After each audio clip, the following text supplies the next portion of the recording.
Good evening. A very warm welcome to the Bankers Conclave webinar today. I, Dr. Sunita Srivastav, the director at Aditya Institute of Management Studies and Research, extend a very warm welcome to all the bankers, financial advisors, corporate executives, startup founders, professors, and MBA students who are the future of our country today to this wonderful, unique webinar. I would like to start by introducing the Institute to a small extent to all of you. First and foremost, AIMSR, Aditya Institute of Management Studies and Research, has taken the lead in carving a niche for itself as among the fastest growing B schools in the country in terms of responsiveness to the new sets of challenges faced by the industry. The institute has been ranked among the top 10 B schools in Mumbai according to the Times B School Survey 2020. As an institute, we are continuously working towards global recognition for learning and innovation. AIMSR has recently signed an MOU and cooperation agreement with Lincoln University, USA to establish student and faculty exchange programs. Maximum attention is focused on developing the holistic personality of the students by sensitizing them to cultures of all kinds. In November 2019, students visited Hyundai Motor Company and Samsung during the industrial study tour. The exposure to South Korean culture and way of life added to students' understanding of global markets in many ways. AIMSR received an award and certificate of excellence at the Nav Bharat Education Award ceremony in June 2019. The felicitation was given for being a school which offers education with a difference, which offers the best fusion of global and Indian teaching practices. In these times of globalization, partnerships in learning, teaching, and research are extremely important. AIMSR is an institutional member of MDISA, that is Association of Management Development Institutions in South Asia, IMA, All India Management Association, IMC Chamber of Commerce and Industry, AIMS, Association of Indian Management Schools, CII, MHRD's IIC, that is the institution's innovation cell, and Indian Chamber of International Business. This year, AIMSR has received an impressive response from recruiters as well. We are extremely proud to share with all of you that the academia and industry interface is continuously worked upon by all the students, the faculty member, and our management here at the Institute. We have already started the webinar series a couple of weeks ago. On the first occasion, we had come up with the current scenario as the background to be considered by the industry experts, and we had CHROs, the leading HR executives from different companies, brainstorming and trying to tell people about the emerging leadership capabilities post COVID-19. Today, once again, we are trying to come up with an extremely exciting webinar wherein the basic idea is to try and look at the impact of pandemic on the banking sector. The banking sector, as we all know, is going through a phase of serious challenges all over the world. As a result of that, today's panel discussion is going to walk us through different areas which need to be addressed by the banking sector. The panel discussion will focus on areas such as changing scenario in banking, emerging best banking practices, and opportunities which are available for future in banking. I am extremely happy to say that we have with us an extremely experienced panel of speakers from both PSU as well as private sector banks. Our moderator is going to walk us through all these important dimensions. I would like to take this opportunity to now introduce our moderator for this entire session, CA Rupesh Shahji. He is a finance consultant and certified trainer, a cost and national level rank holding chartered accountant. Mr. Shah brings 2 decades of experience in varied finance domains, including corporate finance, taxation, mergers and acquisitions, project financing, fundraising, and investment management. His expertise is in managing the IPO process and mergers and acquisitions for expanding business footprints to international markets. His core areas of specialization include strategic planning, financial accounting, and reporting business analysis. With these few words about our esteemed moderator, I think I would like to hand over the charge to CA Rupesh Shahji. Thank you so much. Thank you, Sunita ji, for the kind words. Right, it is indeed a privilege and honor to moderate this session and get associated with the AIMSR. First of all, I welcome all the participants to take out the times and attend this webinar. Our first panelist today is Mr. Deepak Pandey. He's a veteran banker, senior ex-senior vice president from the Axis Bank, and even after the retirements, very closely associated with the banking industry by giving trainings and a lot of other assignments. So welcome, Mr. Pandey.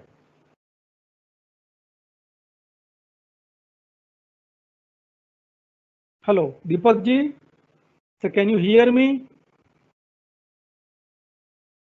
Please unmute yourself, sir. Deepak ji, please unmute yourself.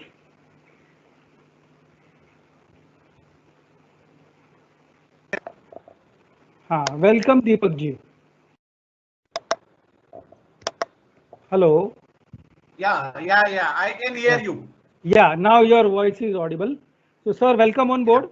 Thank you so Sir, much. we have a very diverse group of participants today attending, right from businessmen, professional bankers, then the industrialist and the businessmen and students and the professor.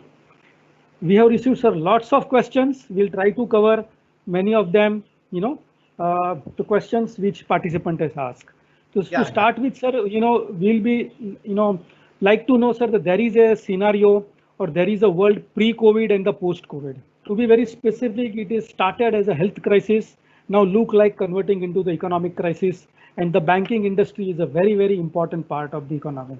So, sir, what do you feel, how this crisis is going to pan out and how the banking industry is likely to get affected? I will try and compare this crisis, although it is a health crisis, but we had a financial crisis in 2008 and 2009 when a lot of American banks collapsed, and it was a financial crisis. So in India was not very much affected to a certain extent, yes, because we were not into the leveraging part which American bank used to be, and that is why we saw a lot of American banks failure during that period. And then the other issue was about the subprime lending, where mortgages prices had fallen below the outstanding. So that is what another default came. So today's crisis, when we say, it is spread all around, it is not restricted to the only banking and finance sector, and whatever sector you see, the hospitality sector, aviation, hotel industry, tourism industry, and a manufacturing sector, and everything is affected as of now. And there are signs of the revival when the lockdown is lifted, and we are looking forward to the industry getting revived soon. There will be two scenarios. One is the demand side and second is the supply side. Even if industrial production starts, the supply would commence, but then there has to be simultaneous demand, and for that demand, the consumption has to go up, and the consumption will go up when people will have money in their hand. So unless the lending starts, although there is a lot of liquidity which RBI has made available through its monetary policy, which was announced on 27th March, as well as followed by a next policy ahead of its schedule on 22nd of May, and some 8 lakh crore rupees of liquidity has been infused in the banking sector. So banks are flush with the liquidity. The problem is that how to now deploy those funds which are already there with the banks. The deposits are coming in, but because of the pandemic, people are not moving out. The thing which I see, that gradually the banks will have to move to a paperless kind of banking or less paper kind of banking. I would say that like account opening, which is happening probably online, even fixed deposits also are getting created online. Similarly, the processing of loan applications, processing of credit card, at least on the retail side, should be online. Corporate side, probably it will take time. Even SME also, it might take time. But on the retail side, where it comes to mortgage loans, probably when it comes to the personal loan, consumer loans, auto loans, and this should happen online, where the application is accepted online, it is processed online, and rejection or maybe approval is conveyed online. And then after the documentation also happens online by way of e-signing, and the loans can be disbursed accordingly, either directly to the vendor, or if it is a personal loan, to the credit of the borrower's account. That's great, sir. Thank you very much.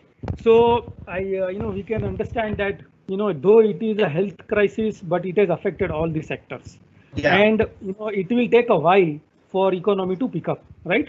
So yes. Thank you very much, sir, for your clarification and sharing your views. Now, the participants, now we would like to introduce you to the Mr. Nagaraj Subbarao. He is a veteran banker from the, ex-retired banker from the State Bank of India.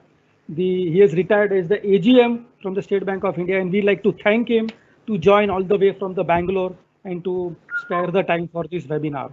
So welcome, sir. Thank you so much. I hope you are able to hear me. Yeah. But I'm sorry I joined late because of some technical issues. And thank you. I hope this discussions will help knowledge build up and also the strategy building for the students. Thank you, sir. Yes, sir. So, sir, just to share with you, we have a students, we have a businessman, we have professors, and we have homemakers, and lots all diverse strata from the society. The participants are there. So, sir, we would just like to know, one of the participants has asked the questions whether this health crisis, which is likely to be converted into the economic crisis, whether the Indian economy likely to be wrecked, and what could be the impact on the banking industry, and what is your view, sir, and what is the way out to tackle this situation? Yeah. Let me first put it, this is a very unexpected one which has happened so far, and nobody has any experience in this. This is a humanitarian and a health crisis. See, any economy and financial crisis could have been handled by, pumping money and all that. Whatever the fiscal deficit is, all any government could have handled it. But all the governments, all nations are, let me put this word used, confused. What exactly do? Now there cannot be, nobody can give a exact, the solution to this has to be fixed this way. They are also trying it. And now the plan of the government is they are implementing it, because it is a total confusion situation, because both one, it is human life, second is especially for India the livelihood. There are n number of migrant workers, daily laborers who are depending on daily wages, which has come to a standstill in the economy because it has spilled over to the economy. Now one is the human life is at danger, second is the livelihood is at danger.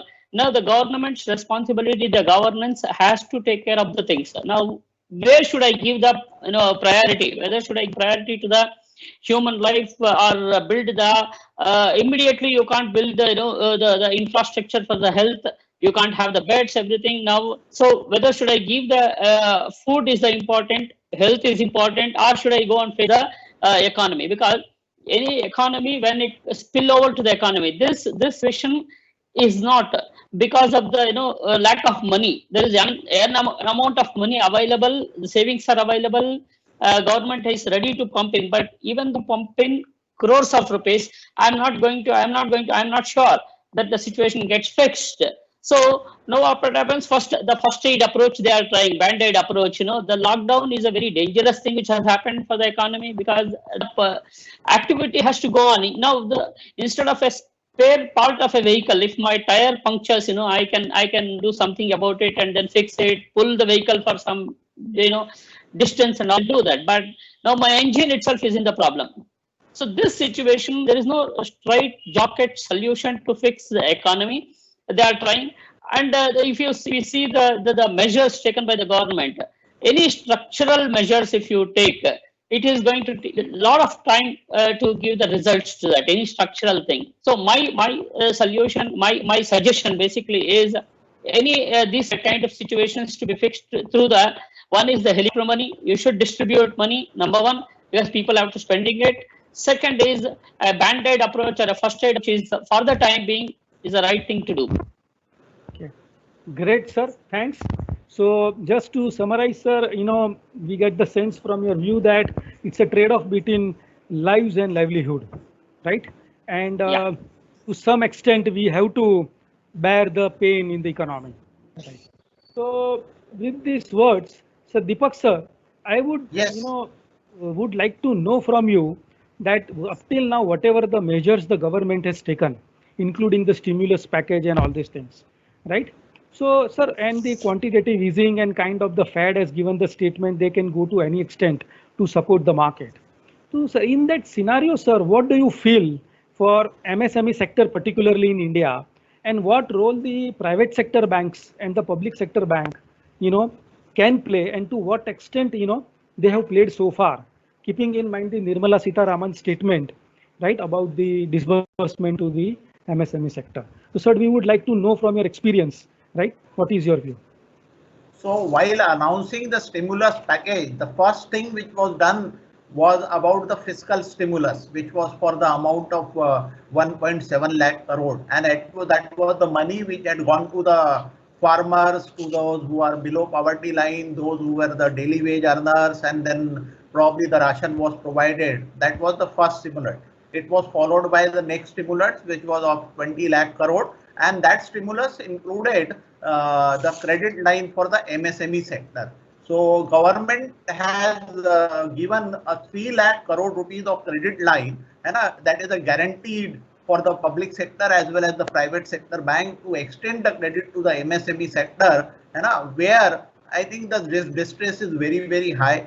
And the MSME owners probably they do not have cash flows coming in because of the lockdown, the production not happening, and those who are working with the MSME, they are not getting their salaries. So that is the sector which is generating a lot of employment, which used to generate, and now that is in the distressed position.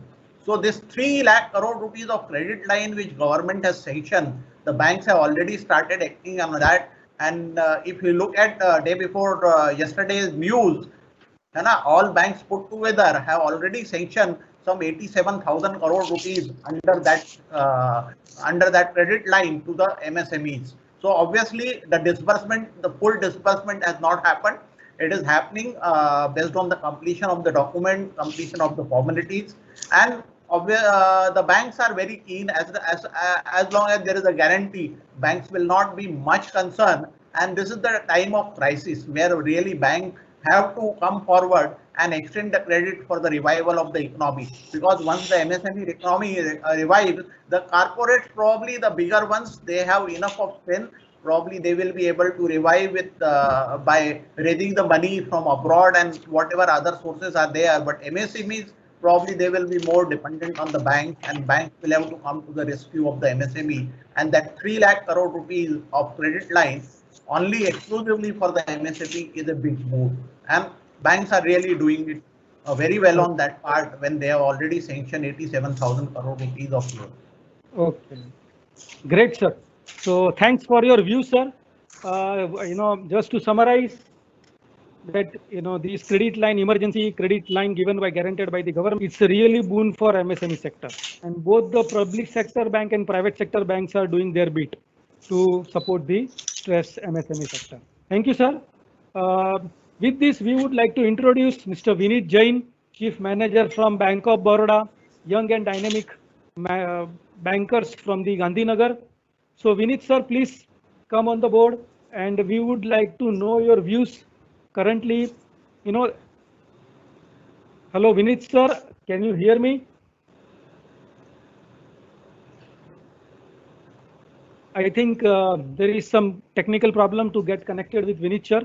So sir, Mr. Nagaraj, we would like to put this question in front of you. Yes, sir, as the government is doing its bit by giving support to the various sectors, including MSME, right? But, the Indian economy will take some time to turn around or to come on the normal. Now, in this, the stress is inevitable. So what do you feel, sir, that which are the sectors which likely to major contributor to the NPA? And, what should be the way forward, both for the government and the banker, to tackle this situation? Okay. First is, no, let me, I agree with Mr. Deepak, who said the support which is by the government to the MSME sector. But before I get into the, sectors which are going to, contribute to the banks, already, the big basket of NPLs, let's first talk about this guarantee loan. Now, my personal, these are all my personal opinions. Yes, good. One is you have most measures which has been taken by the government during the pandemic situation, in my opinion, is on the supply side. They're pumping in money, they are giving you cheap money, they are giving you guaranteed loans, they are giving you, as I said, helicopter money to the migrants. DBT has come in the right time. It's proved that the DBT can help the government to directly credit the money. Okay. But how does my question is how does it the giving the loans to the MSMEs more 20% of their existing outstandings will help them if the manufacturing has stopped and the economy has stopped? Maybe it will help them in meeting their cash flows, the present cash flows, as Mr. Deepak was saying, that they have to pay the salaries, they may not have the money. Okay, that's on full on the expenditure side, fine. But how many months it should work? Maybe for about 5-6 months to really pick up the economy, and also the banks in a very, very comfortable situation of NPS not rising. The manufacturing has to pick up, because without manufacturing giving these monies, I am more than 30% sure that all these are going to add to the NPLs first. Second is, today we are discussing MSME. It's a good thing, but today is the MSME day. I mean, right day you have fixed the webinar and all that. Today is MSME day. The reason for the MSME day observation is also MSME is contributing a great amount to the GDP. Though they are micro and small medium sectors, they are actually supplying to the major industry majors. The lot of equipments which they are doing it, and in my opinion, since they have done a lot of good job for the industry majors, it can be automobile, it can be tele, it can be aviation, whatever it is, they are doing a good job. I think industry majors also should, as a corporate social responsibility, redefine the corporate social responsibility. It's a totally, different thought which I am discussing here is, why not you also extend, because as you said, conglomerates are big. They are cash, they are really strong at, holding the cash. They do have the money. Okay, they can also pump in, help in without interest for the future supply. See, many industries have got 100% buyback by these industry majors. See, everybody has to participate in this time of situation, emergency economic situation. We can't expect only the government to participate. Why not government have a talk with these industry major conglomerates, saying that yes, you are buying, wherever you are buying 100% buyback. For example, Maruti may be buying the seat covers, Maruti may be buying the side mirrors, some of the equipment which they are fixing it to the cars. Why not you give them advance payment, since you are strong in cash? Why not you pay them advance cash to meet their expenditures? You appropriate it towards the future supplies. Why depend on the only banking industry? Second, maybe contributing to the NPL or creating a stress situation. Let me not use the word NPAs or NPL always, creating a stress situation for economy. If the bank gets affected, it spill over to the economy automatically in India, basically. So the one is the MSME, second is the aviation, third is the other sector, hospitality sector, then the textile, garment sector, because they employ a lot of laborers there. Construction, commercial, basically the commercial real estate, where all the software companies are now become new normal of working from home. They are vacating the buildings. Now these are the sectors which are going to be affected in future. So some innovative ideas has to be brought in, like I said, manufacturers where they are buying 100% buyback should be, talk to and then see some help given to them. And second point, number 2 is government can also give them some orders wherever possible. Why not you pump in certain manufacturing orders to the MS sector, really focused, wherever possible, give them the orders right now. They can start manufacturing once the lockdown is over, and so that they are sure that they are getting some orders wherever, at least the focused industries. This is my views. So thank you, sir. So just to summarize, you have actually added a very new dimension to it, that why can't private sectors and public sectors also chip in? to give advance instead of depending always on the government. And I'd say that's a fair point, sir, and really appreciate, sir, your views. Now, sir, Deepak, sir, Yeah. just, would like, to enlighten our viewers that up till now, when we talk about the NPAs are are more associated with the wholesale banking or the corporate banking, large ticket, big ticket size loan. But now due to COVID, fear is there that even the small ticket loans, MSME loans, right?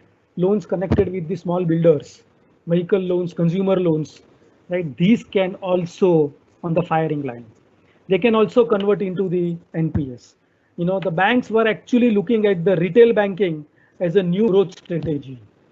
Do you think that the banks has to rethink in terms of their strategy going forward for the business, right?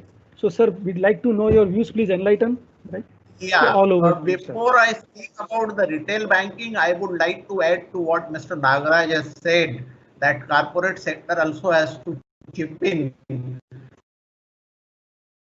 So I think a lot of corporates like Tata donated 1,500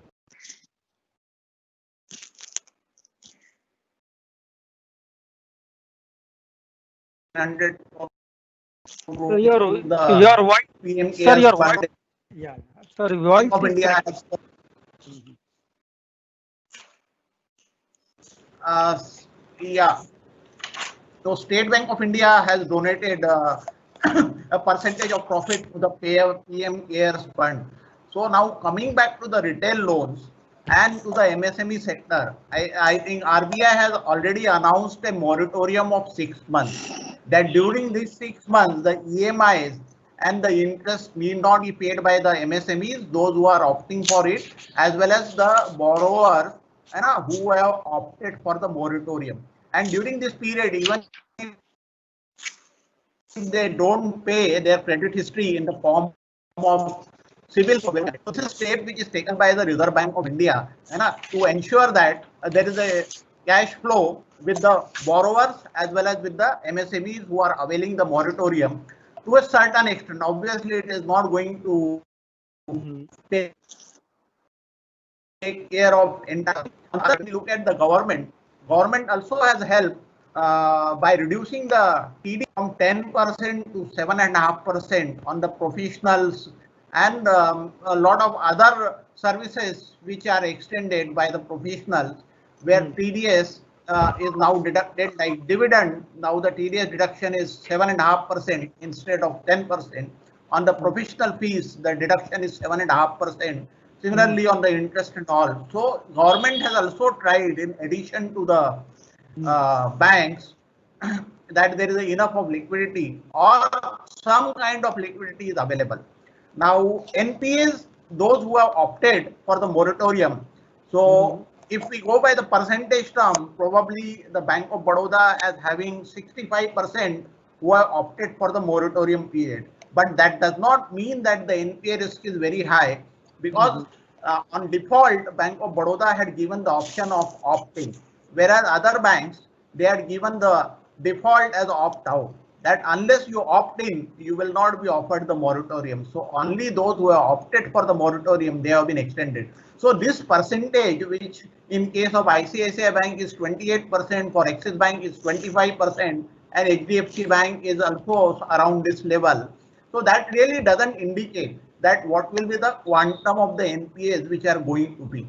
Another thing on the working capital for the SME sector, during these 6 months, whatever will be the interest approval, that interest they will be able to pay in 7-month period ending on 31st March 2021. So RBI has given enough of leeway, but that as far as fiscal stimulus is concerned, probably government is also facing challenges. And if you look at the last year's the fiscal deficit, which was projected at 3.3%, finally is going to be around 4.6%. And with government giving 1.7 lakh rupees of fiscal stimulus, probably this year it is going to further shoot up. The additional borrowing of 2%, which now government is going to do to take care of their expenditure, that also is going to increase the fiscal deficit. So if the fiscal deficit goes up, then there will be a problem on the rating. We are already at only investment grade. The moment the S&P or maybe Fitch, they downgrade India's rating from investment grade to the junk grade, probably whatever money which is coming in the form of FPI investment or FDI investment, that also will come down. So that risk also government is running. So government really has to balance that, how much of fiscal measures they can take to put the money in the pocket. So as Nagaraj has rightly said, probably to whatever extent possible, corporates have to chip in. Airtel is one which has agreed to pay the salaries of the employees of the vendors. I think that is a good initiative which Airtel has taken. And similar kind of small initiative to the extent of cash reserves which are available with the corporates, they can take. Only those corporates which do not have cash reserves, probably they will not be able to extend the help to their vendors or to their suppliers. Great, sir. Thank you. So it is indeed a very good example set by the Airtel, moving from competition to the cooperative model, right? Takes care of your channel partner, take care of your vendor in the long-term interest of the business, and that's a very good example.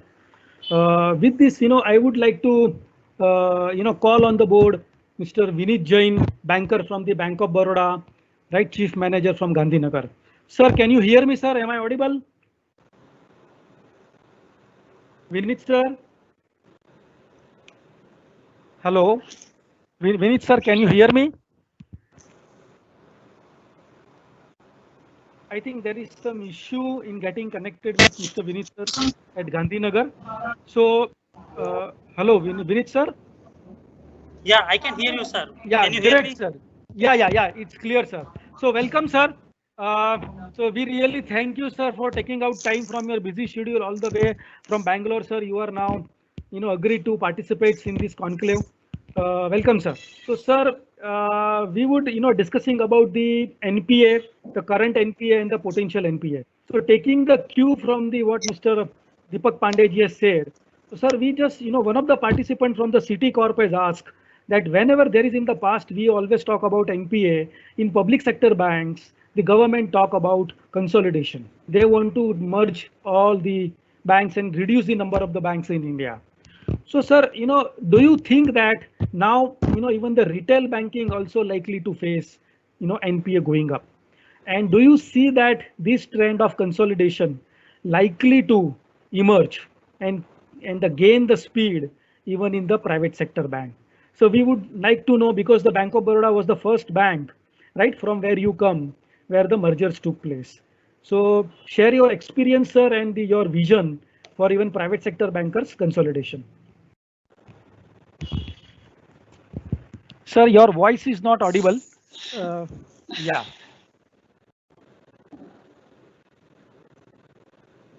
Sir, you can unmute yourself. Yeah, now you're. Yeah.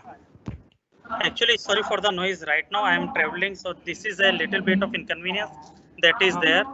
But the issue is that right now we are witnessing actually the NPA and retail loan is already increasing. And most of the time, what we are witnessing is that our car loans and educational loan, there our NPA figure is increasing tremendously.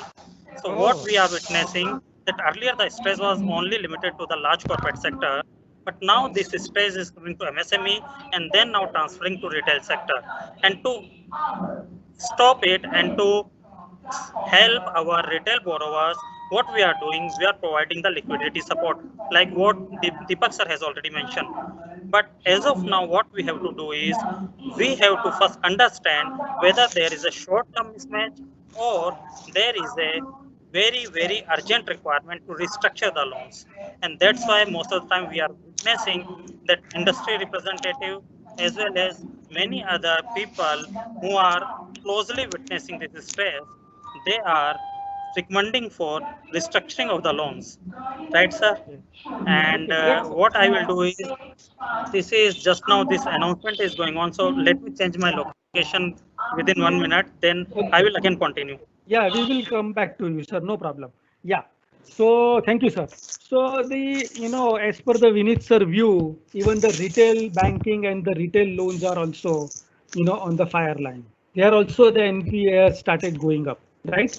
So, Mr. Nagaraj, the Yeah. next question, we would love to hear your views. That all the banks like Kotak Bank or HDFCs or IndusInd Bank or you name any bank, all the banks are actually trying to raise funds. Some of the bank has already raised the funds, right? That means writing on the wall is very clear that everybody needs capital to tide over the rising mounting NPA, which are on the horizon.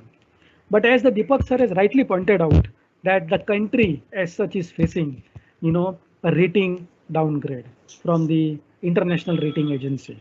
Now, in that scenario, and when the mergers and acquisitions are happening in the banking sectors, right, we might see certain consolidations even in the banking sectors, both in the PSUs and private sector. So, sir, what do you feel that raising of capital for the banking sector to maintain their books and the net worth, right, and handle the NPS going forward? So is it going to be a very difficult task for the banking industry? And do you feel that some of the banks which are weak banks are likely to face huge problem? Sir, over to you. Yeah. Thank you. Before I jump into the capital thing, I just want to add, retail NPS, which was a point of discussion earlier with Mr. Deepak. I request your permission to give me the time to just throw my views on that. Yeah. See, one is, we speak about, these are all old concepts which we are talking about, capital demand loan, interest will remove it from the account and then as it's recovered and then create another loan under the same customer and give him the time to repay over a period of 3 years, because cash flows over 3 years will be able to help him to not to service the interest right now. So it's a policy matter, fine. Next, let's talk about little bit about behavioral finance now.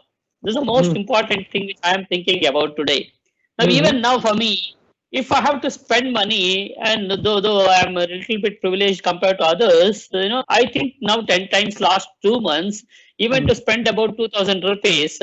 Now, the behavior finance is one thing where you have given the retailers say 3 or 6 months, to postpone their repayments of major is housing loan. Car loan may not be a major thing, at least housing loan of 40 lakh, 50 lakh, 60 lakhs, ticket size loans. So what happens? Your 6 month installments get accumulated, and suddenly your either installments will go up in the future, or depending on your age, your time to repay will go. Either one of these will go up. Now, behavioral finance is such a thing.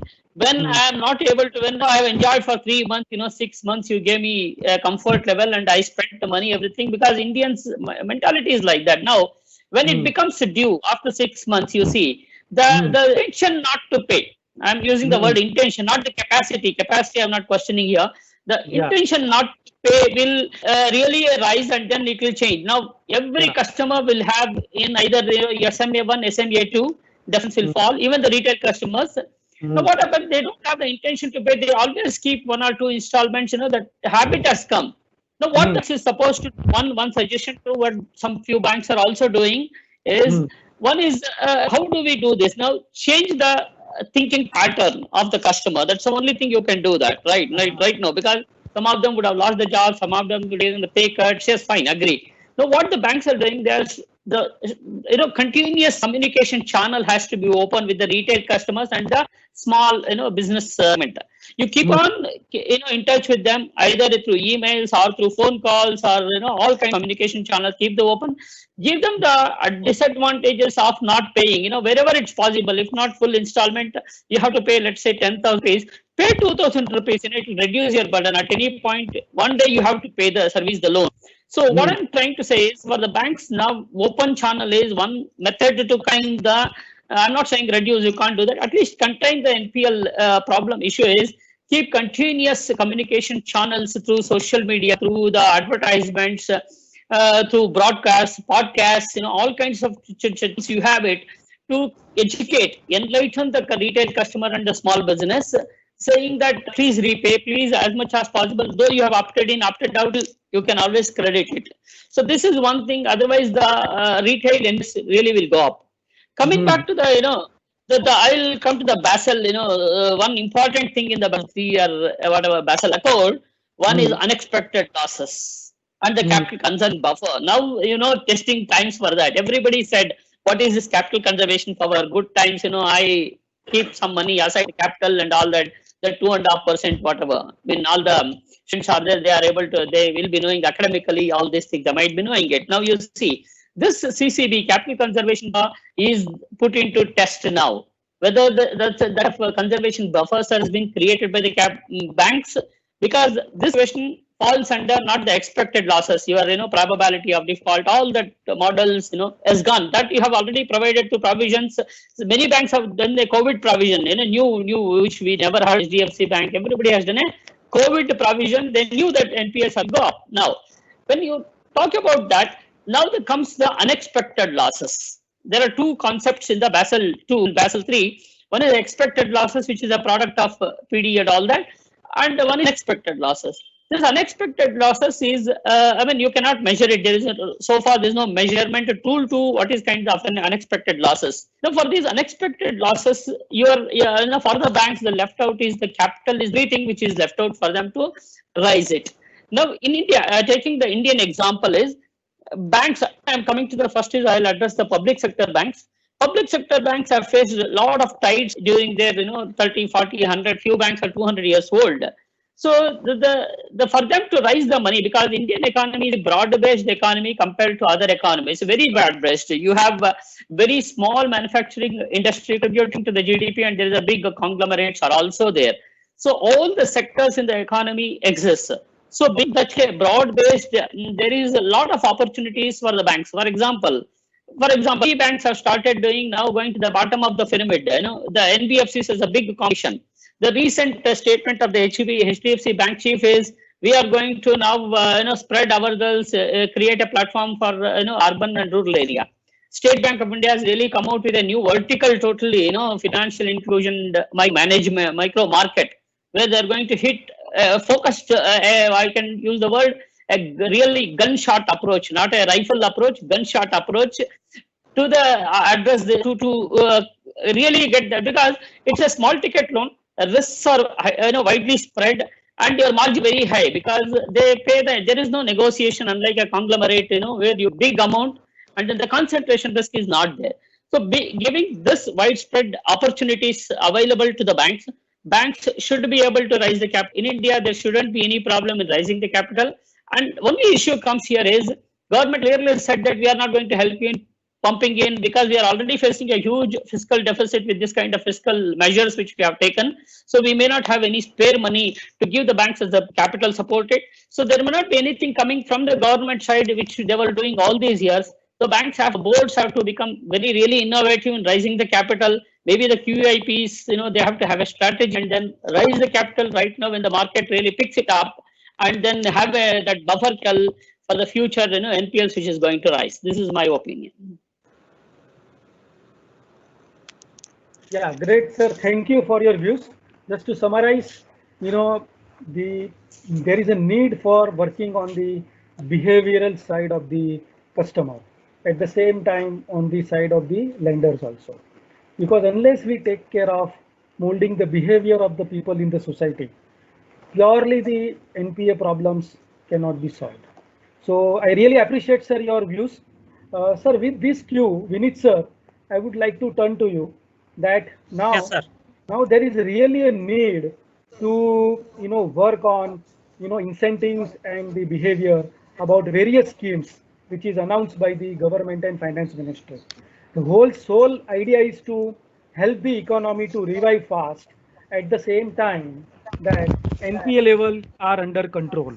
So, sir, Right. one of the participants has asked the question in this context that what should be the role of the various regulator like RBI, IRDA, PFDRI, right, SEBI, right, how they should work in sync, because everything is interconnected in the field of finance, right? And how best a program or how best a scheme can be designed. What is your, sir, view on this?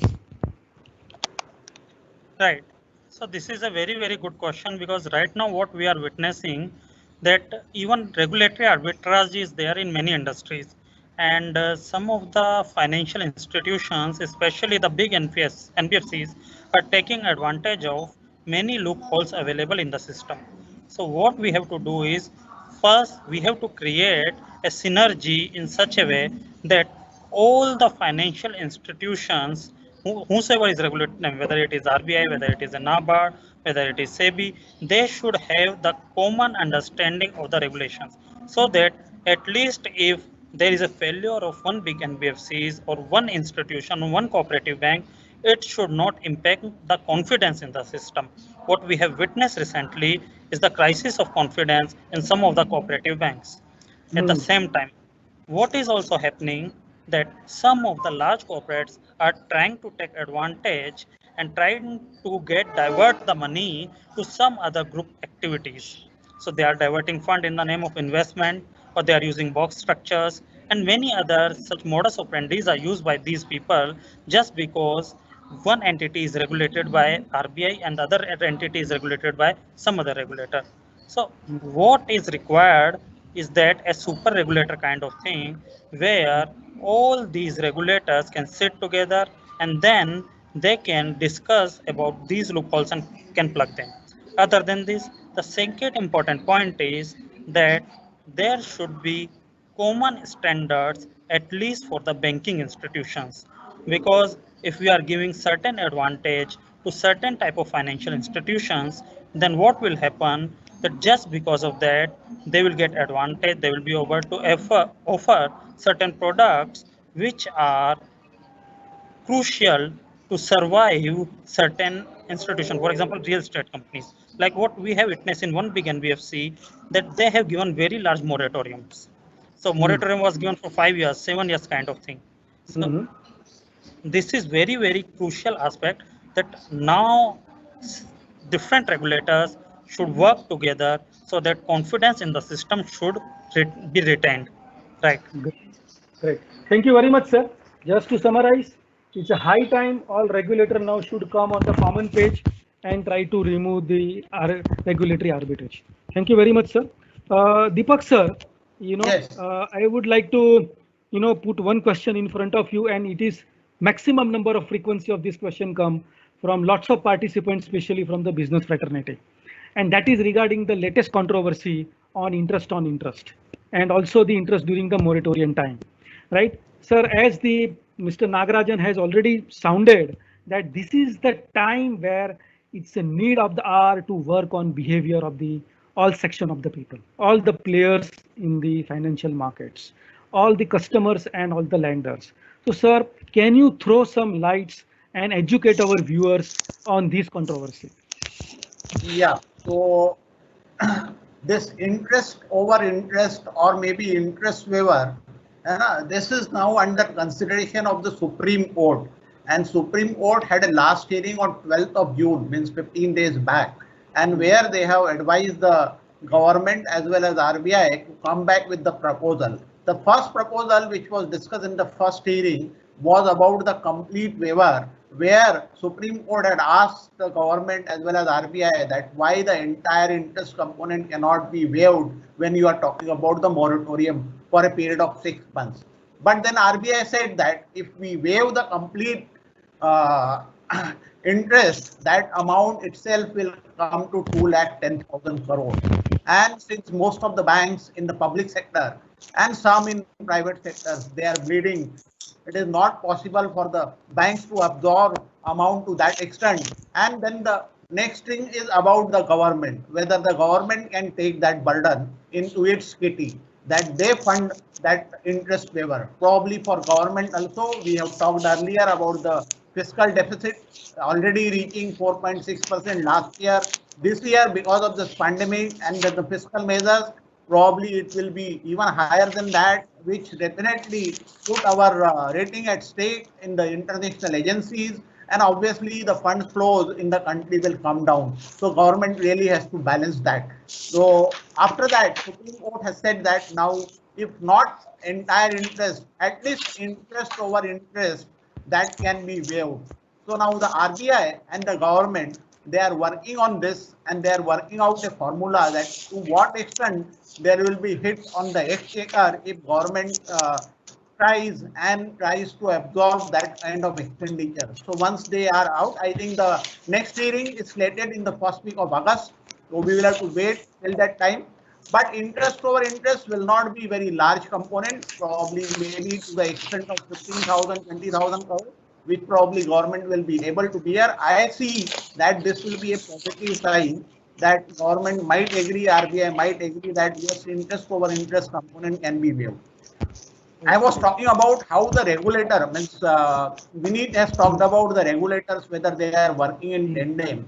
At least on one point, I observed that both IRDA as well as RBI, they are working in tandem, and RBI has advised all the banks not to declare any dividend in the current financial year. That is for the last financial year. Similarly, IRDA also has advised all the listed insurance companies not to declare the dividend so that they can preserve the liquidity during this crisis. So on that point, I see that there is a synergy among the regulators. Probably, as Vineet has said, there has to be broader synergies.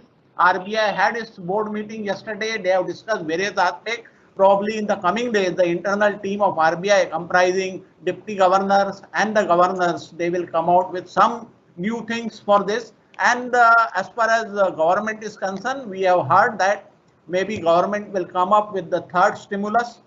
What will be the quantum and what sectors will be covered, that is yet to be known. But yes, government is preparing itself for the third stimulus also.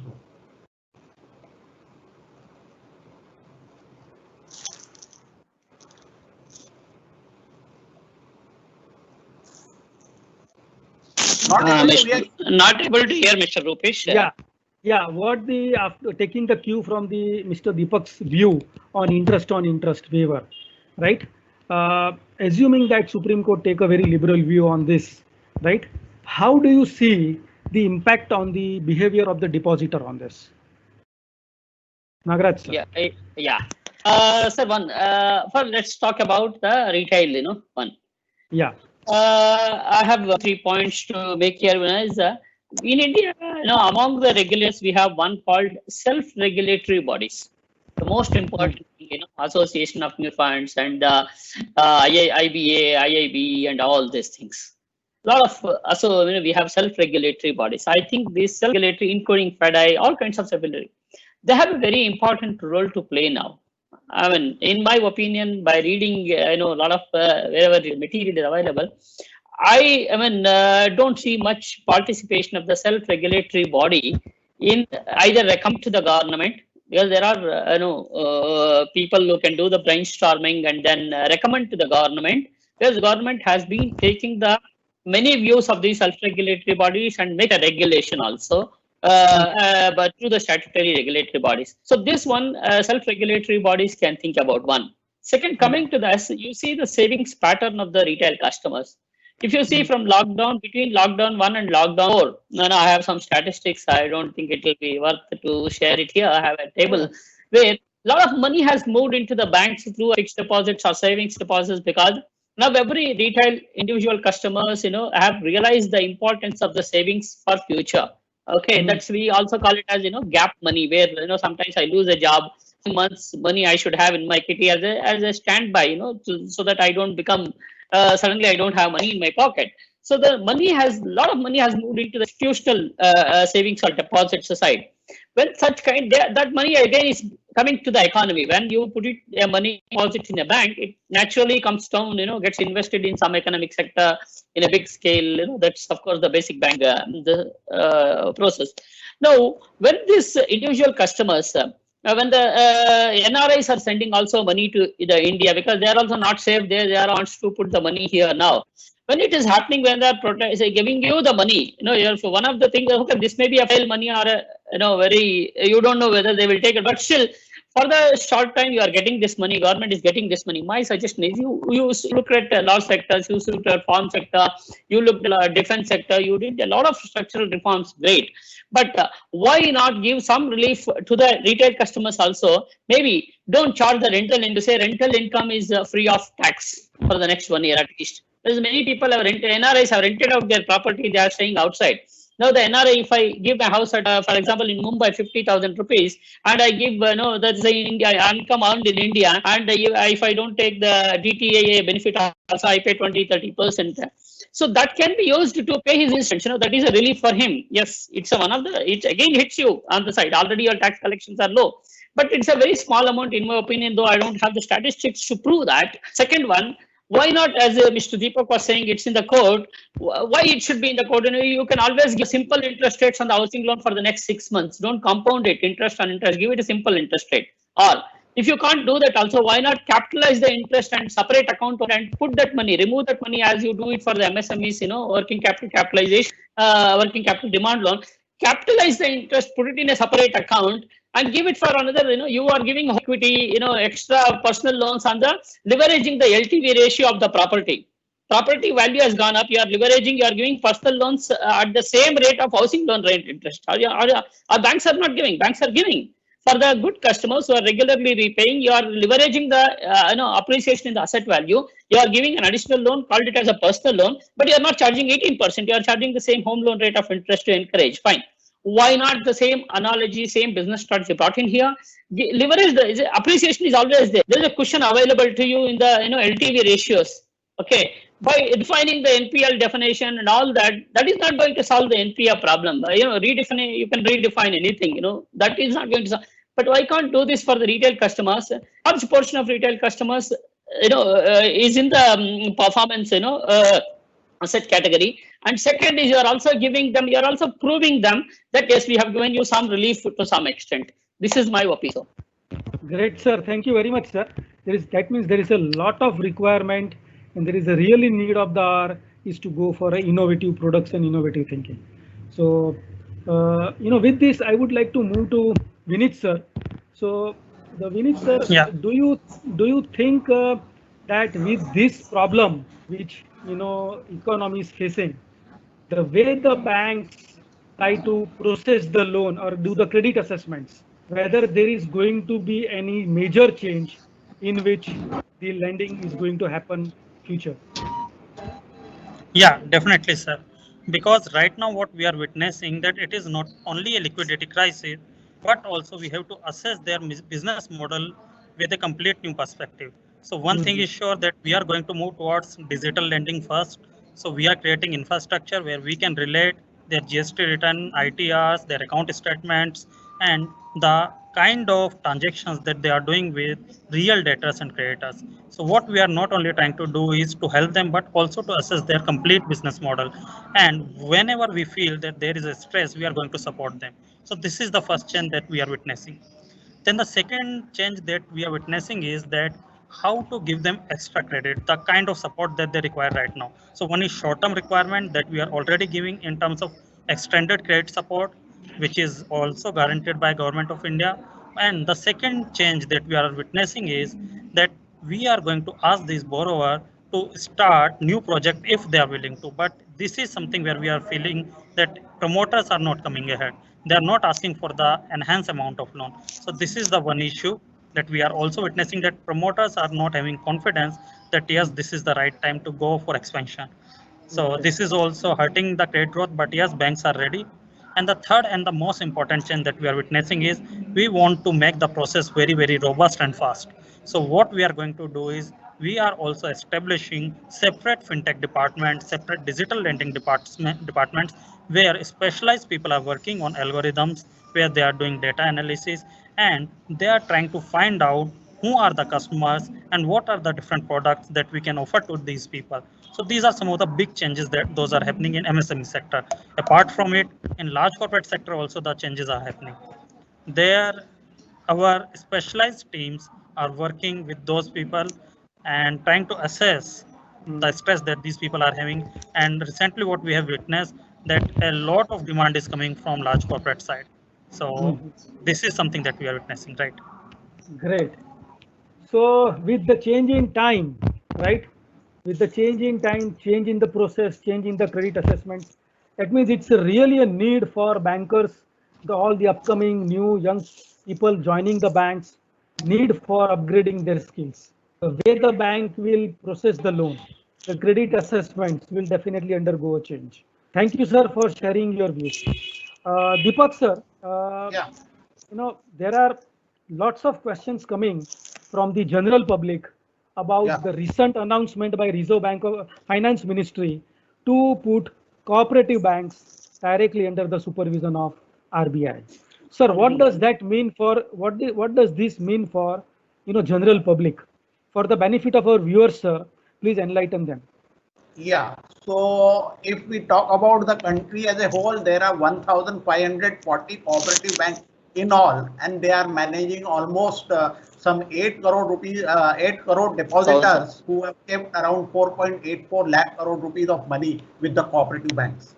Right now, the cooperative banks, they were under dual control. One, that they were reporting to the registrar of the cooperative society of the respective state, who used to be one regulator, and the other regulator for some of the extent, it was Reserve Bank of India. Now, in the day before yesterday's cabinet meeting, union cabinet meeting, they have passed the ordinance, which is, I think, which is signed or which is yet to be signed by the president. Now that RBI will have the entire control over the cooperative bank.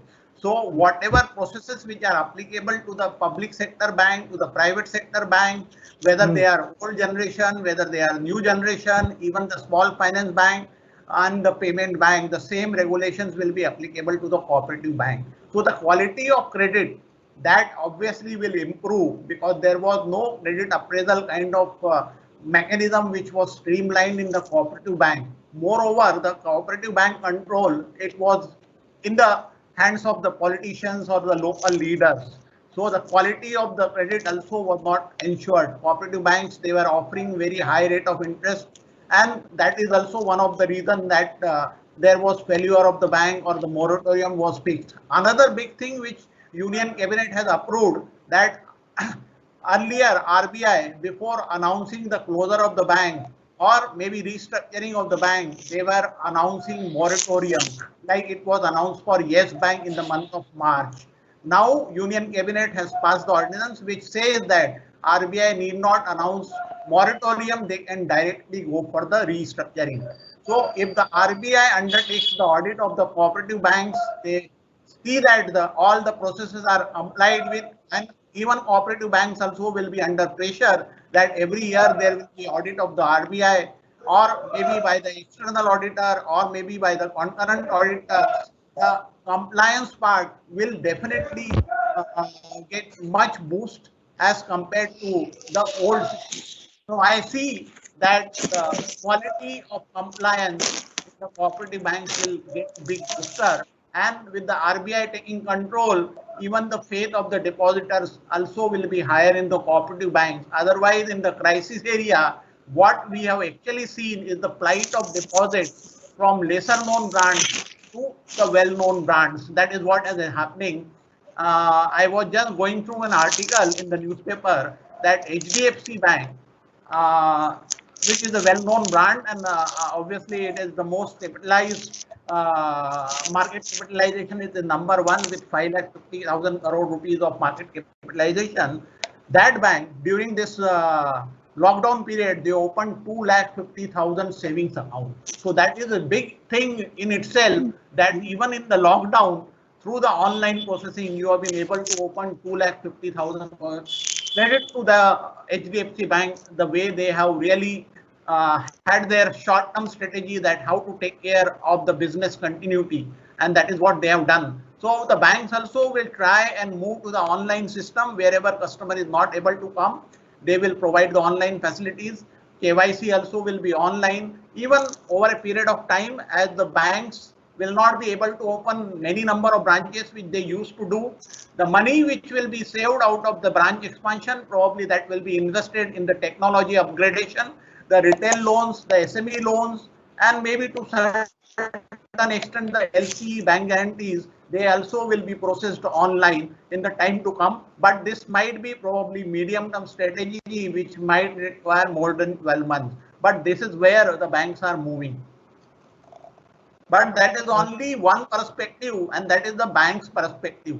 You have to even look from the customer perspective. If we look at the net penetration, it is hardly 25 to 30% in India. So unless we are able to educate the customer and we are able to create awareness and we are able to incentivize and motivate the customers, probably it will not be a successful exercise, because India is a diverse country and rural population is almost 70%, 30% lives in the urban areas and metro areas. So obviously that part, it will be a mismatch between the metro urban areas and rural and semi-urban areas. Okay. Thank you, sir. Thanks a lot for a very detailed explanation, and I'm sure it will give some solace to our viewers with respect to cooperative banks. Nagaraj sir, Yeah. taking a cue from what the Deepak sir has highlighted, that Mhm. he has mentioned that modern banking will be more of a digital banking, right? Mhm. Now, keeping in mind the need of investments into the technology, right? Of course, it's a very costly affair.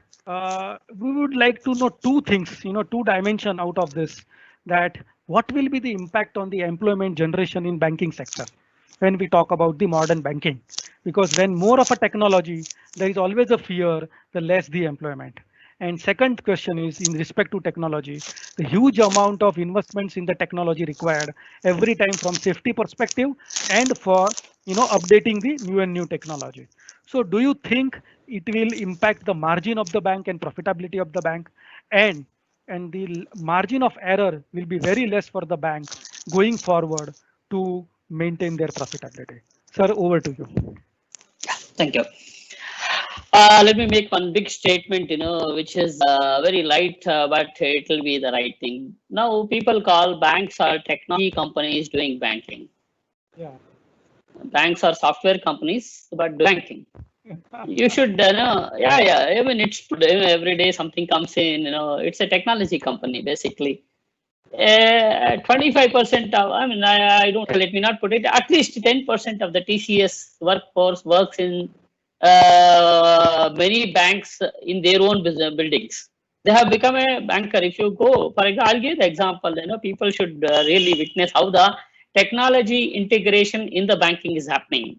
You see, if you go to the Belapur in Mumbai, State Bank of India's, the technology center, or you don't see any State Bankers there. You'll have to search for State Bank ID cards, people wearing State Bank ID cards. You'll find all youngsters who are wearing TCS badges, ID cards going and coming out of the building. When I go there, I search for State Bankers. Kahan hai State wala? It's a building is fully branded, color coded, everything as a State Bank, but you don't see State Bankers there. What does it mean? Well, this is an indicate that without technology, I mean, no financial, not only bank, no financial will survive. First of all, that's a survival strategy. You have to, banks have to pump in a lot of money there. You can't just see the recent app of the Yono. You only need one app if you are using of state banks or HDFC Bank or ICICI Pockets and all. This now mobile. See, earlier I used to call. I have a mobile banking. Now people don't say mobile banking. It's app banking now. The nomenclature changed from mobile. I don't know. Tomorrow TV banking will come. I'm watching TV, but I just want to do. I'll go to the channel of the ICICI Bank. I click the channel ICICI Bank, and I do the banking. I tell the TV, Google because I'm doing home. I punch my password, or I have the thumb which I print. I will take a security purpose, and there is a TV banking may come. What I'm saying is that the way people do banking has changed. The way people buying provisions has changed totally, boss. I don't go to a mall, or I don't know what is a brand, rice brand, all that. I'm buying it. People, no, the buying pattern of the people of intangible products have also changed. Now services. Let me tell you, lockers. How did people used to go and take lockers? I'm giving simple examples. I have to go and visit a branch, see the size of the locker, everything, and then see.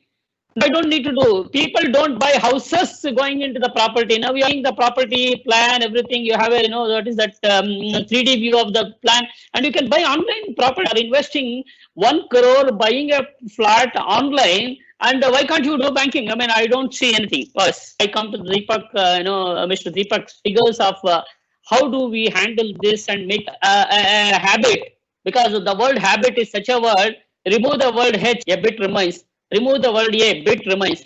Remove the word B, and it still remains. Cigarette, I was smoking 10 cigarettes, but today I have come down to 1, but still I'm smoking. Taking this analogy, what I'm trying to say is, hand-holding the rural customers, what Mr. Deepak perfectly said, there's any public sector, their foothold in the rural areas. Now, how do I have versions of technology platforms I need to have. I can't give an advanced version to a rural guy and ask him to buy a smartphone and do it. No, he may not be able to. So do the banks have that strategy? Not investment is a separate thing. I'm not talking about it right now. Do you have a layers, versions of the your applications which will fit into the requirement of a rural guy? Then languages, number one. Tamil Nadu guy or Gujarati rural fellow, he may not know your English. He doesn't know how to transfer a fund. So are we building those languages specific? Or you have audio language, instead of punching menu, can speak to the customer saying that transfer funds to Nagraj. It will identify the Nagraj and then it will show the account number. Then do that, because I'm not good at punching in a small mobile the number. I may do a mistake, because NEFT, when you do that, it doesn't check for the name. It only checks for the account number. Because names maybe taking into all these things. Yes, technology investment is not a very short-term investment. Number one, banks have to have patience in expecting the returns. Number is not basically expecting the returns. I'm not investing money in a 1,000 crores in a credit expecting return the next month. This is an investment in the processes part of it. This is basically to reduce the cost and give the customer a new experience. Because today, holding on to the customer is very, very important, because once your KYC portal is ready, migration of the account becomes 2 minutes, like migrate from Airtel to Vodafone. Now today I punch in, my KYC is in the central database. I am very unhappy with IDFC First Bank. A lot of clients are coming. I also see that I just punch in some SMS, syntax I type in. I become a customer of the HDFC Bank in the next, because centralized KYC is available. What I'm trying to say, these are the business shocks which are there because of the technology. So banks need to put in the stability to protect their existing business and onboarding, bringing in the newcomers. So you need to invest, not expecting the return. Number one. Number three is, this technology are perishable. Products are so perishable today. Today you have something, and tomorrow ICICI Bank introduces the same product with a new name, and suddenly people will go there. Suddenly, do you have that kind of team, that kind of IT strategy, digital initiatives? So many banks, to prove this, they do have recruitment. They have done a lateral recruitment, because bankers, we don't understand. We only understand the process. So the ideas, innovation, they have done they have a digital officer, chief technology officer, which used to be only in the banks and maybe in the Uber, Ola. Now banks have a chief technology officer. Coming to your question on employment, youngsters, the employment is not coming. Only the type of employment is changing. I was recruited as assistant manager, became an AGM, and then I worked in all. I am a generalist. You tell me I am the master of all, everything I can do. Today you post me to a commercial, but the youngsters are very, very sophisticated. There are jobs available in your credit analyst, risk management, AI tools, data science. What I suggest these youngsters is, please acquire these knowledges. Right now you have to have these skills. Today there are recruitments happening at a very chief risk officer is a very, very high costly job today. Today they are getting the jobs in a public sector bank. Their salaries are much more than the chairman, head of the chief of the bank. So taking this in account, there are no shortage of jobs in the bank. There are, but there are now today general jobs are less. There are specialized jobs which the youngsters have to equip themselves right now and adapt themselves, know those things, and they have the opportunity to really for innovation in banking. Second is, coming to the last point of mine, is the credit flow, which Mr. Vineet was saying about. Today, tomorrow, it will all be cash flows only. There is no current assets. There won't be any stock statement. I'm very sure, because all of us know what is the real there in the current asset or current stock statement which we know about it. All of us, the seniors, we know what is exactly right, wrong, what is left in the left balance sheet, and what is right on the right side of the balance sheet. We all know it. Now, today, every bank is trying to catch those cash flows. Well, that is much more important for a banker to know his business. As Mr. Vineet was saying, business model. So to capture the cash flows, you need to have an early warning system where you capture the data from maybe credit bureau is also enter the data. So for that, technology is required, a flow is required, all these are required, a thinking pattern is required. So I really feel that there is going to be a huge scope for technology investment in banking, which will ease not only monitoring the processes, but also it will help the customer in a way. Sir, thank you very much. Real golden words for the, young generation aspiring to work with the bank. What sort of, updation and upskilling required in what sort of educations and experience in which direction they should work and acquire the certificates. Lots of golden words for all our young viewers. Thank you, sir. Now, the last question to Vinith, sir. There are basically two questions. The first is, sir, do you think that it's the right time to go ahead with the bad bank, the concept of the bad bank?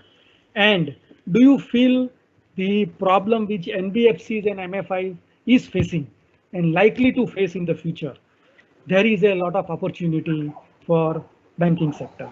Over to you, sir. Right. So these are the tricky question, and I would not like to give a very straightforward answer of this question. Okay. So first thing is, yes, there is a opportunity to create a bad bank. So no one can deny it. But it is a very easy thing to say.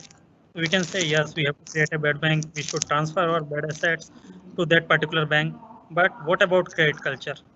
When as a credit officer, I used to sanction a loan, I used to think that it is my baby. I have to get the recovery, I have to get the repayment from the borrower, and then I have to keep this account standard. But once the bad loan will be transferred to some bad bank, then what about the culture that we are going to build in an organization? The credit officer will not think about the creation of bad assets. He will not think from the perspective of recovery. He will not own those bad assets. In the end, it is the public money that is going for waste. So bad bank is something which is very important, very required, so that banks should have a proper strategy to go ahead and to build their businesses, to finance MSMEs, so that their capital can be free.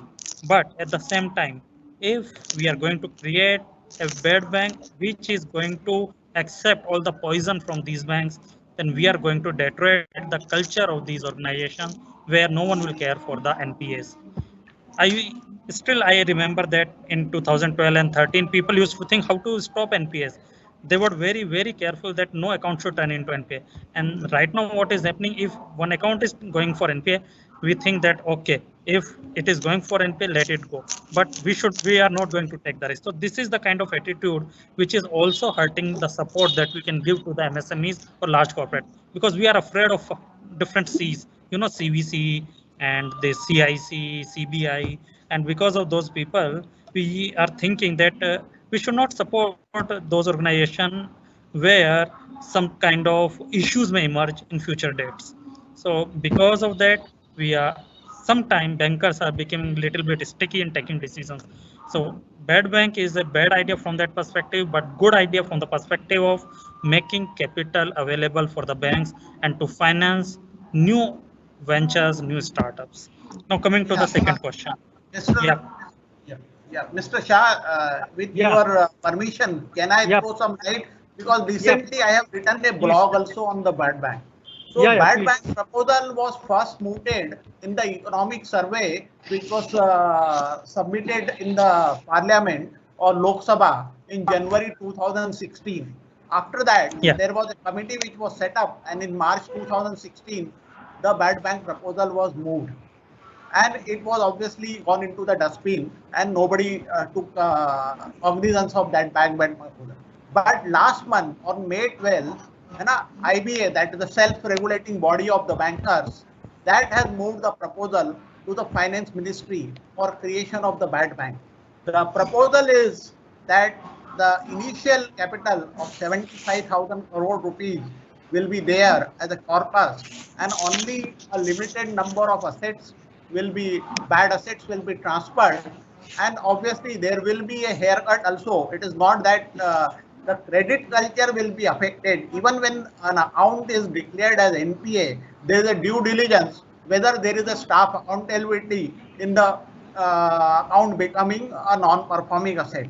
So even if there is a bad bank coming, what I see that it is a mere book entry. From one bank, you are moving the asset to the balance sheet of another bank. The valuation might reduce depending on the extent of the haircut. So 8,50,000 crore rupees of bad assets or NPAs are there, and obviously bad bank is not going to take care of the small assets. Those will continue to within the respective banks. only the large assets will be acquired by the bad banks. So to that extent, maybe 5 lakh crore or 5,50,000 crore rupees of capital which is required. And as of now, because of this pandemic, otherwise also because of the fiscal stress, I don't think that government is in a position to fund to that extent. So probably we will have to wait for some more time to have the bad bank. But I don't see it's only a mere book entry to clean one balance sheet. You are transferring the bad assets of that bank to bad bank. That's all. Thank you, sir. Yeah, Vinit sir. Yeah. Vinit sir, can you hear me? Yeah. Yes, sir. Yes, sir. So, the last question is about, problem NBFC and the MFI is facing, and it is expected to face more problems. So do you think that the space is getting vacated for the banking sector and banks are willing to enter into that particular segment? Okay. Yeah. But just 1 minute first, I would like to discuss one point also in that particular thing that we were discussing. So Deepak ji has raised a very beautiful point, and that's from that perspective only I said that yes, it is required. But yes, early warning signals and all those things are going to be there in the banks, right? And we need bad bank. Actually, we need bad bank to support our growth. And now coming to this question that NBFCs and MFIs, there is a stress, and whether we are ready to go into the kind of business that these organizations are doing. So yes, sir, we are ready, and actually we are building the kind of strength that we can do these kind of businesses. So first thing is that we are very, very inclined to support financial inclusion. And for that, what we are doing right now is we are working on 3 fronts. One is definitely the saving culture, and we have opened a large number of Jan Dhan accounts. We are funding those accounts by way of some kind of OD, small amount of loan that we can give to these people so that these accounts become operative. So this is the first thing, the kind of saving culture that we should build. Second perspective is from the perspective of creating some small ventures, startups, and to promote the growth of individuals. So for that, what we are doing, we are funding a lot of startups or the small entrepreneurs to start their own businesses by giving them 50,000 rupees of loan, 1 lakh rupees of loan. And this type of loan is helping those people to come ahead and to at least try whether they can be a successful entrepreneur or not. And third thing that we are doing is now we are also giving funding to SHGs. We were doing it earlier, but what now we are doing is we are trying to do tie-ups with some organization like FPOs, food producer organizations. We are also doing tie-ups with some NGOs, and then we are trying to assess whether we can create a kind of scenario where we can do joint funding. So even with some NBFCs, what we are doing, we are creating our tie-ups with them where they will source the new accounts for us, and in that process we will give 80% or 70% of the loan, and remaining 30% of the loan will be taken by the NBFC. So new models are emerging now. Not only NBFC can survive, nor banks can go to the grassroots level where they are catering. So what is happening in certain areas we are entering, we are using technology, we are using our own applications like for farmers, we have developed our own farmer app. Then second thing what we are doing is we are doing tie-ups with new NGOs, new NBFCs, where we can actually leverage their access to the grassroots level, and then we can fund using that particular channel. Even BC channel is also utilized for this purpose. Yeah. Thank you, sir. Now we are getting lots of questions, but with the paucity of time, shortlisted few questions. Nagraj sir, this is for you. Maybe quickly we can answer, yeah, and then all good things has to come to the end. So before that, there is a question from an aspiring students who want to work with the banking sector. Would like to know, is there any change happening in online banking exam like IBPS or any private sector banks exams? And second question is that whether this crisis will give more flip to the corporate bond market, more depth to the corporate bond markets for the growth of the economy. Sir, over to you. Yeah, thank you. Yeah, first question, the aspiring youngster. See, there is no change in the recruitment of the public sector bank. First, let me address, public sector bank. There's no change. IBPS will conduct the examinations and all that. But as far as the officer levels, which we call as the probationary officers levels, IBPS won't conduct. Usually, each bank will conduct their own internal selection process, which will be starting with a written nomination, then a group discussion, then an interview, personal interviews and all that. Final selections will happen. But these youngers, whom I'm knowing their little profile and their aspirations, keeping their aspirations in mind, I would request them to, go to the wait for the announcements of each public sector bank probationary officers, because that will give them a real inroads into their, career acceleration, a springboard for their career acceleration. Because Treasury, for example, right now they are supposed to focus on acquiring certain certification courses in the treasury or risk management. For example, Premia is conducting courses. I request them to, CDCS in case of documentary credits or trade finance side. I request them to acquire this certification, invest their time and little money. Okay, invest so that once you get as a probationary officer, there are internal examination for the selection of these specialized forces, I call them. So treasury is one area which is which cannot be replaced. Okay, there are analogies, but decision making again is the people. You need to understand all those complexities and the products there in the tree. If not in the banking, if you do a treasury, you also have a chance to work with a conglomerate as a head of a treasury, Infosys or a Tata or wherever you mention the group. One, because the treasury also is involved in the group risk management to some extent. Number one. Number two. Coming to the private sector bank, there are a host of opportunities, but private sector bank do their own internal referral processes are also there.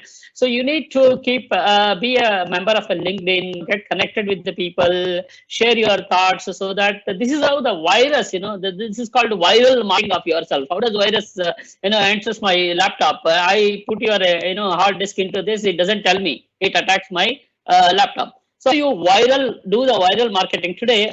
Marketing or branding, self-branding is the most important. You may have skills, you may have knowledge, but I need to know that you have such and such a knowledge. Somebody should know this. So that is where they should do the self-marketing, self-branding, and marketing of themselves by writing articles in the LinkedIn and all that. Because a lot of LinkedIn people also are looking social. So we improve your network on the private banking side. Keep in touch, see their websites, go to the career page and then look at it as far as the private banks are concerned. But public sector banks do announce they have a system, they have agreed for that. There is a system of recruitment which undergoes 3 to 3 processes. They need to look for such advertisements as far as the public sector is concerned. And I also given you the areas. Coming to your second question about the bond market. Yeah. Today, the bond market, the corporate bond market, there we will talk about both sovereign and the corporate. Corporate bond market is very shallow and it's not very depth because the interest rates are very high, yields have come down, corporate bank. And number two is what is corporate? The huge, large infrastructure companies I have written down somewhere here in the figures also I had written down. Today I may able to. Only the real estate and the infrastructure companies, large financial institutions like NBFCs are floating not all the sectors are floating it. Number one. Number two is when come to the yields or interest rates are very low, 5% or 4% in the G-Sec, so the security is very high. Reason the corporate, even though they float the bonds today, they have, most of them, there is no capex plans in future. Economy settles down. Maybe 2-3 years, nobody may not have much capex plans also. So what is that they are going to do with so the corporate bank market should continue to be shallow. There won't be any in-depth market. Most of the banks also, their excess liquidity, for example, people are sitting on 100 liquidity as per the LCR ratios today because they are unable to, there's no dividend on the corporate side. So most of these banks will also try to invest in the G-Secs, though they give less because they are very safe than the corporate banks. Because you take IL and FS, DHFL, let's not get into the details of things where they defrauded, they defaulted on the payments and most of the money is stuck now. So with this experience of the corporate bond market I don't know how many people will be ready to invest corporate banks, though they are a little attractive as per the interest rates are concerned. So that's very good for all the viewers that still, the banks lending will have a malign share in the Indian economy, right? So with these words, I would like to invite Dr. Sunita, the director of the Aditya Institutes, to come on the board and propose the vote of thanks. Thank you very much, Chartered Accountant Rupesh Shahji. I think it has been 90 minutes well spent by all the viewers as well as all of us over here, because there have been several takeaways. To begin with, I would like to mention about Mr. Vineet Jain and the way he has explained the saving culture, the concept of bad banks, funding of small startups, requirement for super regulator, and for the loan restructuring to be done. I really appreciate the time that he has taken out and he has spent with us in trying to educate, I think, the youngsters in particular about all these important aspects. Thank you very much. Moving ahead to Mr. Deepak Pandeyji, I really enjoyed the way in which you have explained modern banking will be more of digital banking. I think that thought and idea, that concept was extremely innovative. There's a lot of difficulty getting experienced by the government to balance between fiscal and monetary measures. That is something that you have highlighted. However, you have also said that the good news is that the government is preparing for the third stimulus. I think all the thoughts that you have shared as an institute, we are really thankful to you for that. So thank you so much, Mr. Deepak Pandeyji. Mr. Nagarajji, I think your experience in the banking sector was evident by the way in which you have actually examined all the aspects of banking. Technology is a survival strategy for banks. That's, I think, a key statement that is a major takeaway for us. Major Indian industries should contribute to pump in cash by helping vendors. There's a need for working on the behavioral side of customers to solve NPA problems. Really appreciate that thought. And I agree with you, relief needs to be given to the retail customers. So thanks a lot, Mr. Nagaraj, for being with us this evening. CA Rupesh Shahji, I think without you, this entire event would not have been feasible. So my heartfelt thanks and gratitude to you for putting this entire event together and moderating it in such a way that all the relevant aspects got covered. You were in a position to get all of us to understand the impact of the pandemic on the current scenario and also the future aspects which have to be taken into consideration, particularly by the aspiring MBA students who are wanting to get into the banking sector. My heartfelt gratitude to all the participants for spending the Saturday afternoon with all of us on a subject of great interest, of course, great value to each one of us, because in personal capacity also, I think as a customer, we all want to know about the banking sector. And I think to that extent, everyone would have benefited in a large way. So on behalf of Aditya Institute of Management Studies and Research, I now declare the webinar closed. Thank you very much, everyone. Thank you. Thank you. Thank you so much. Namaskar. Thank Namaskar. you. Thank you, ma'am. Thank you very much.